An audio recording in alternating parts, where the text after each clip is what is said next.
බලන්න දැනටමත් අපේ බෑග්ග්‍රවුන්ඩ් එක සහ මූලික ස්ප්‍රයිට්ස් නිර්මාණය කරලා තියෙන්නේ.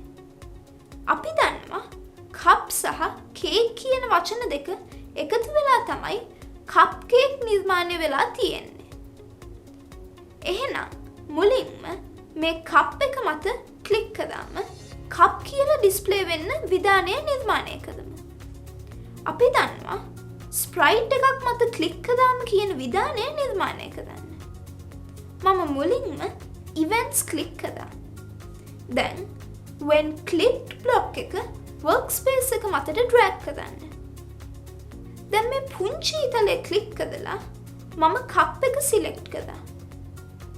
දැන් අපි දන්නවා යමක් ඩිස්ප්ලේ කරන්න අපි යොදාගන්නේ print block එක කියලා.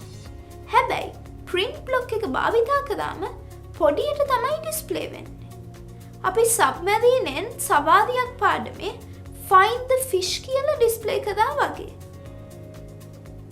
මට මෙතනදී මෙන්න මෙතනින් ලොකුවට ඩිස්ප්ලේ වෙන්න අවශ්‍ය වෙනවා කප් කියලා.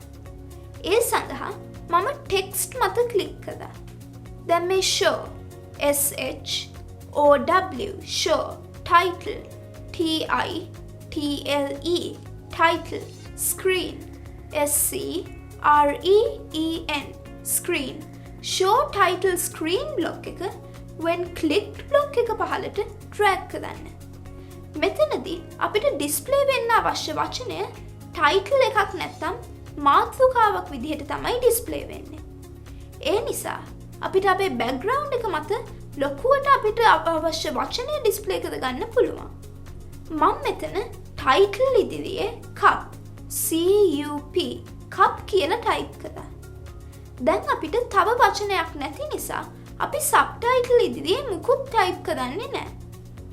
දැන් run බටන් එක ක්ලික් කරලා කප් එක මත ක්ලික් කරන්න.